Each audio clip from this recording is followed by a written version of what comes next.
I own an island off the coast of Costa Rica. Let's start with a game that had bloody better get finished and released, and as soon as possible, or I for one am going to have a rights drop. Revealed at the Game Awards 2023 with what is still the one and only trailer we have to go on, Jurassic Park Survival follows the story of Maya Joshi, a scientist who accidentally gets left behind after the evacuation from the world's most dangerous theme park in the original 1993 film. It's a perfect setup for a first-person survival adventure game, and this trailer shows huge promise for nailing the look and the atmosphere at the very least. The development team shared a few more details for the game with IGN in June 2024, including confirmation that there will be other survivors and locations not seen in the films. But since then things have gone very quiet, except for one solitary post on LinkedIn of all places in March 2025 from an NBC Universal executive involved in the production, explaining that motion capture is still being filmed. That would seem to suggest that the game is at a much earlier stage than anyone might have previously thought. The executive, John Melchior, goes on to say that there would be more developments later in the year, adding that they've spared no expense, a phrase that would normally send a publisher into spasms. There's not a sniff of a release date, and Saber Interactive have also had to deal with extricating themselves from the industry black hole that is Embracer Group, losing who knows how much in promised funds and resources as they did so. Still, as things stand, you can wishlist Jurassic Park Survival right now on all three target formats, and most major games have avoided planning release dates recently to avoid coming out in the same century as Grand Theft Auto 6. Let's hope for a lot more concrete news before the year is out.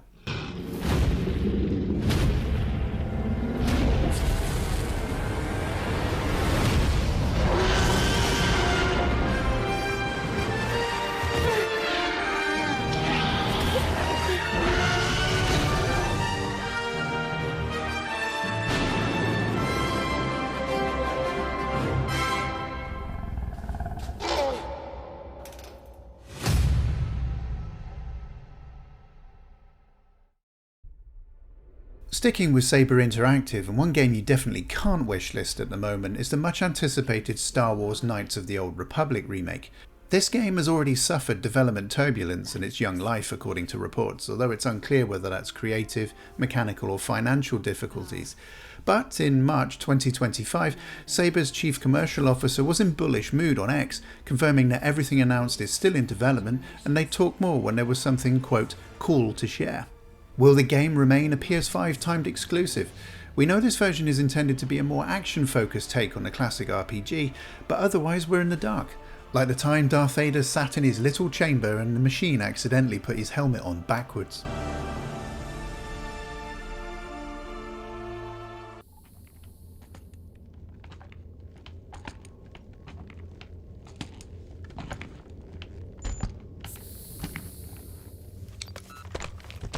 If there's one developer out there at the moment that definitely doesn't need a sugar daddy to help prop them up financially, it's Capcom. Continuing success stories like Monster Hunter, Street Fighter and the Resident Evil series have seen their profits explode, with staff given a 7 million % pay rise every year. Perhaps the one and only danger to development here is that everyone just retires at the age of 30, trousers swollen with cash, and the entire company f***s off to the same tropical island. Some 5 years after its intriguing reveal and long after the intended 2022 release window, we still only have a few Kojima-esque tidbits to go on when it comes to Pragmata. Who is the mysterious spaceman and his young companion? What happened to the world? Will a see-through cat still leave a hologrammatic shit on my lawn? There really is no news at all coming out of Capcom about this game at the moment, and you do wonder if recent quirky experiments like the enjoyably ridiculous but limited Exoprimal have provoked just a hint of caution in the company. I really hope that's not the case. Fingers crossed that someone at Capcom puts down their cocktail long enough to tell us what's going on very soon.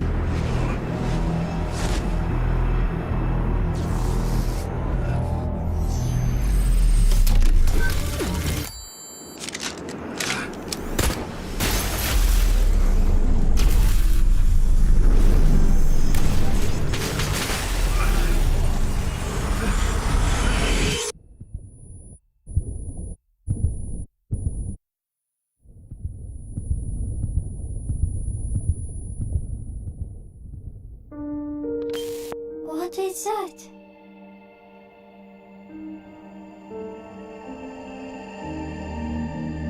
Freedom. Our freedom.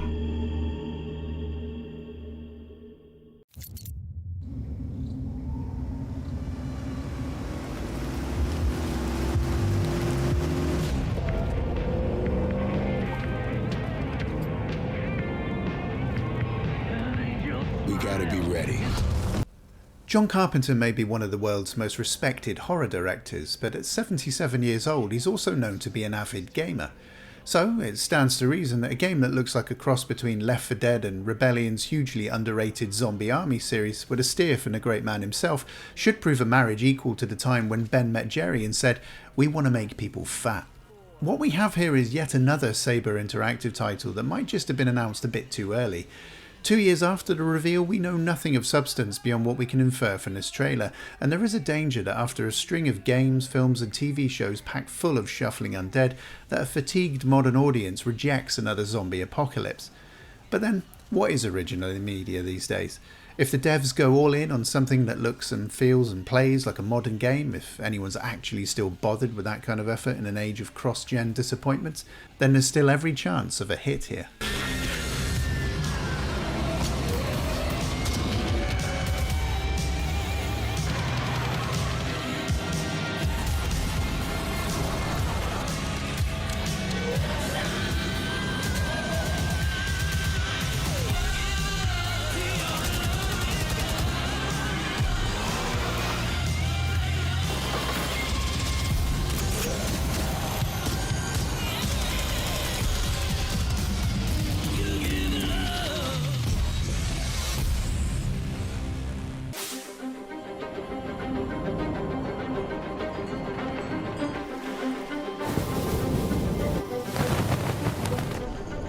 The ongoing wait for Hollow Knight Silksong's release draws parallels with the apparent mirth expressed by George R.R. Martin every time he gives an interview to explain how he might die before the final Game of Thrones book is written.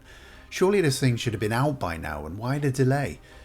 Nintendo's Switch 2 Direct earlier in the year has apparently nailed down this much wanted sequel to a characteristically vague 2025 release window, which makes it 8 years and at least 1 billion Metroidvanias since the first game was released. In fairness, we're talking about a development team of just 3 people, who find themselves with the almost impossible weight of expectation on their shoulders following the first game's runaway success. The desire to get everything just right, while no doubt watching everything else that has come out and been successful in the genre in recent years, must be something that's provoked a fair few sleepless nights, I'd imagine. So, will the game really make 2025? Maybe, but I'm happy to let them cook this for as long as needs be.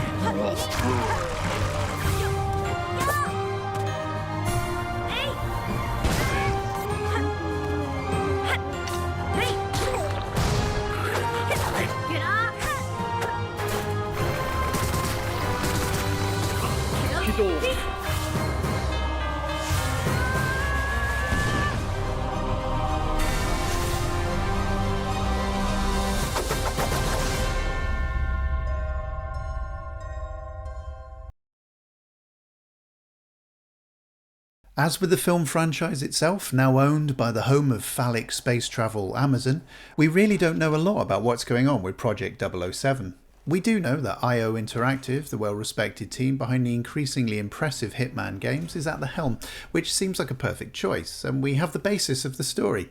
We will play as Bond, James Bond, and will embark on an origin story to earn our 00 status. But is this a third-person game? Who is our Bond? Will we be required to shag loads of women like one long episode of Hot Coffee from GTA San Andreas? Nearly 3 decades on from GoldenEye, let's hope we can finally move the conversation on to another great Bond game with some more news later this year.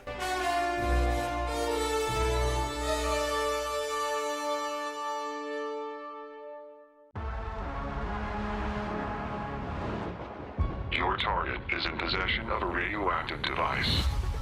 Stop Carrington's attack at all costs. Good luck, Agent. As it becomes increasingly clear that Microsoft have blown their load over the wrong tits with Activision, unless you're interested in gacha mobile phone bollocks, attention is turning back to just what the hell is happening with a number of the other studios the Redmond firm already had under their wing. Microsoft's acquisition of Rare in 2002 hasn't really produced the string of hits everyone was hoping for, with the British company concentrating largely on the admittedly successful Sea of Thieves in recent years, following a succession of low-key and often poorly received Xbox 360 games. But in 2020, the announcement that a new Perfect Dark game was in the works got a lot of gamers excited, even if this new game is now being co-developed by Crystal Dynamics and the Initiative. As good as GoldenEye was and is, for many Rare's follow-up shooter on the N64 was even better. Now that Team Green has pretty much stopped pretending that Xbox wants to be anything other than a third-party publisher, and following the success of titles like Indiana Jones and Forza Horizon 5, the potential for a cross-platform brand new story-based shooter that doesn't call for anyone's duty has surely got Phil Spencer's Rumble Pack throbbing. All being well, we should hear how Microsoft are going to pay off some more of Bobby Kotick's retirement party very soon. Places Carrington on the second floor. And the life we think we know turns out to be a lie. There's only one way forward. Find the truth. Scan's clear. I'm going in blind. Carrington! Damn it! Analyze. What am I looking at here? Carrington appears to be targeting a research facility. If he attacks it, the casualties could be astronomical. Agent Stark, it's a pleasure to meet you. I could use someone with your skills.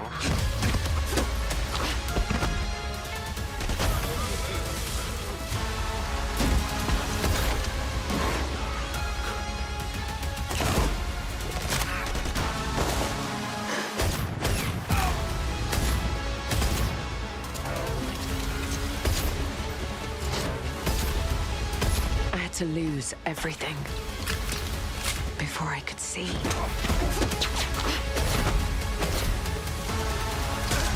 What this world was really hiding.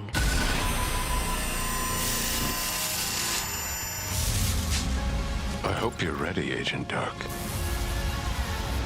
Are you all seeing this? Once you open this door, there's no going back.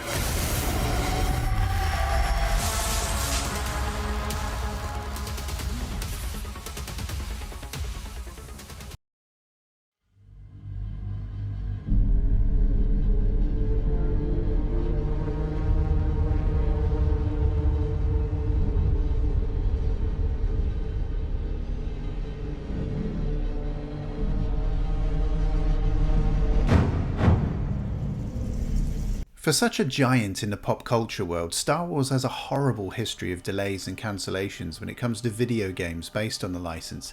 The infamous Star Wars 1313, the apparent impossibility and controversy surrounding a third game in the Battlefront series, and the aforementioned Knights of the Old Republic remake. At some point they all seem to get dragged in by a tractor beam and given a good shoeing by rabid stormtroopers in a bare prison cell, never to see the light again. Star Wars Eclipse was unveiled with this deeply atmospheric trailer at the home of false hope, the Game Awards in 2021, and as with so many of the games we've covered so far, we've heard pretty much bugger all since. We do know that the story is set hundreds of years before the Skywalker saga, and according to a live official website at the time of recording, we'll be playing as multiple all-new characters in all-new environments. There certainly seems to be something of a more adult feel to proceedings with this one and only look so far, which would be very welcome. Some have speculated that the game was revealed early in the hope of securing additional investment for development. Some have suggested that a delay is down to allegations about studio head David Cage. Either way, this game isn't dead thus far and may yet be of some use to us.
In the current climate of sweeping redundancies and studio closures, I don't think it's any exaggeration to suggest that Mass Effect 5 could either save or shutter developer BioWare for good. We all know the tragedy very well. The once revered team have fallen hard in recent years, with poor critical and/or player receptions to Mass Effect Andromeda, Dragon Age Veilguard, and in particular the crushing disappointment and wasted opportunity that was Anthem. In whatever era the game may be set, whether we get the chance to play as Shepard or one of his or her descendants or forebears, Mass Effect 5 simply cannot afford to fail, and the weight of expectation for BioWare must feel overwhelming at times, especially with Uncle EA standing right on their shoulder. 5 years on from its announcement, very little has been shared about the game, but crucially, reports suggest that resources are being concentrated to create the best possible single-player experience, which would mark a distinct break from EA's long-standing policy of wringing every last dollar out of a franchise with its live service guff. Let's hope the much-maligned publisher have finally learned their lesson and tipped the balance into Paragon. BioWare need this, and so do the fans.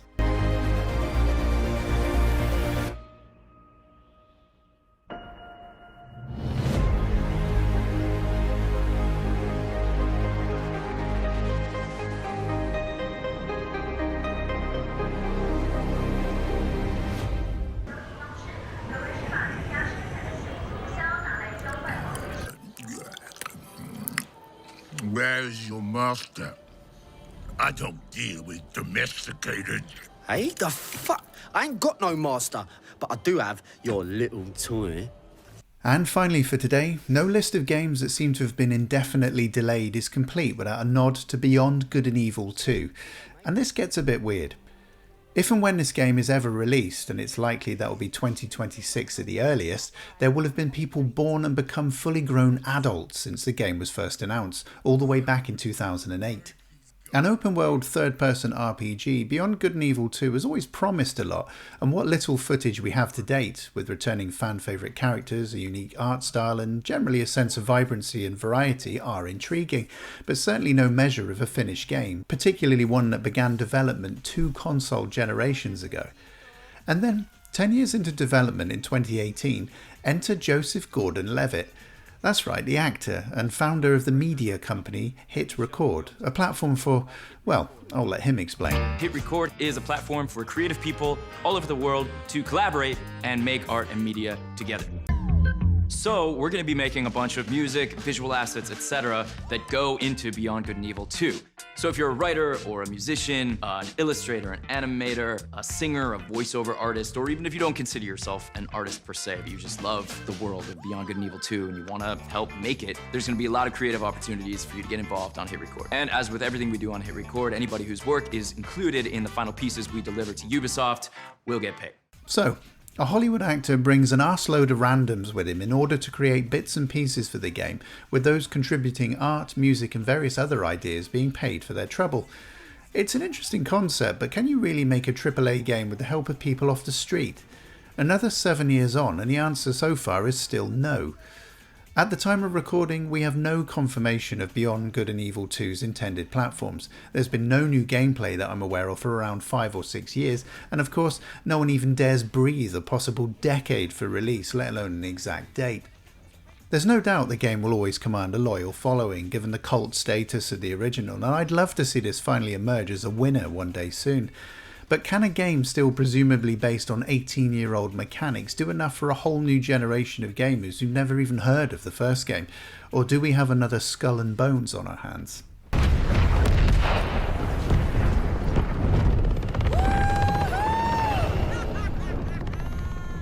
I really want to hear what you think about Beyond Good and Evil 2 and everything else on this list.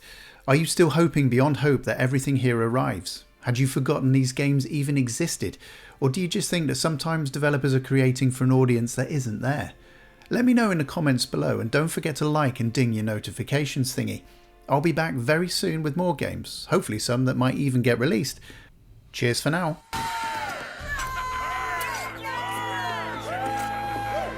It's about bloody time. Let's see what we